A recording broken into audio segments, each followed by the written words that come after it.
Ladies and gentlemen, I want to begin with a comment on the murder of Raja Raghuvanshi, who was killed by his wife, Sonam Raghuvanshi, just 11 days after their wedding. And the first comment I wish to make in this matter is that people should stop referring to it as the Meghalaya murder mystery. That is so wrong. Meghalaya, a beautiful state, a wonderful state, with peaceful and kind and generous people. Meghalaya has nothing to do with the quote-unquote murder mystery. This is a murder which could have happened anywhere in Uttar Pradesh or in Delhi.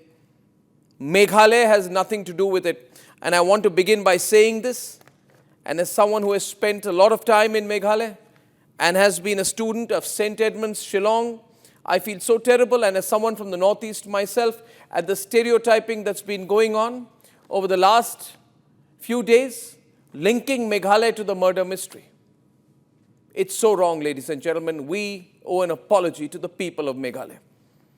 The fact of the matter is, if there is any one question which emerges as a result of the most tragic and brutal killing of Raja Raghuvanshi by his wife, then we need to be clear about what that question is. That question is about brutalities against men.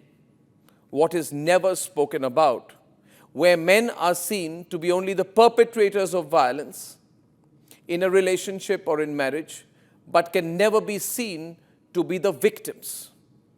And if there is anything we need to consider here, it is the fact that this is an arranged marriage, which means that Sonam Raghuvanshi agreed to marry Raja Raghuvanshi. Nobody forced her into it. She was absolutely pretending to be happy on the day of the wedding. She chose to go into an arranged marriage with the intention of killing this man, of killing her husband, which just shows how cold-blooded her thinking has been. She made him wear jewelry, diamonds and gold worth over 10 lakh rupees when they left for their honeymoon. Now, who does that? Which means she intended to kill him and take away everything that he had from his corpse or from him before he died. She wanted to make money by marrying him and then by killing him.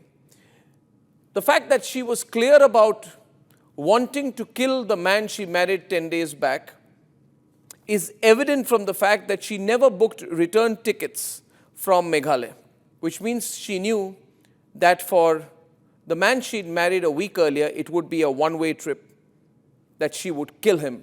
The trek they planned to go on was planned in advance, and she had told her boyfriend/lover to bring 3 people to help kill Raja Raghuvanshi.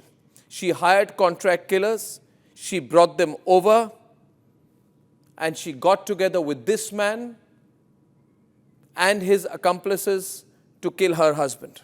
Now, viewers, Republic has always taken the strongest line and always been about crimes against women. But what about crimes against men? Have we become so woke and unrealistic in our approach that we do not see the trend that is emerging of late? Did we not see the trend where a 35-year-old Saurabh Rajput, who had returned from London to simply surprise his wife, who was working hard for his family, was murdered in Meerut by his wife, Muskan Rastogi, and her lover, and then his body was put into a drum? Ladies and gentlemen, did we not see the story in Bihar where a woman in her early 20s hung and killed her 25-year-old husband because he was questioning her fondness for making social media reels? Yet we think that men can never be the victim. We feel that it is all overhype. A 25-year-old man in Uttar Pradesh, Auraiya, was killed by a contract killer recently hired by his wife and her lover within 15 days of his marriage. A Mathura court sentenced Poonam Kumari to life in prison for murdering her differently abled husband with the help of her 17-year-old lover. There is therefore a larger pattern. We know that violence against men is not the only pertaining issue. We know that Section 498 of the Indian Penal Code, what was IPC in the past, along with 85 and 86 of the BNS, is among the most abused laws in this country.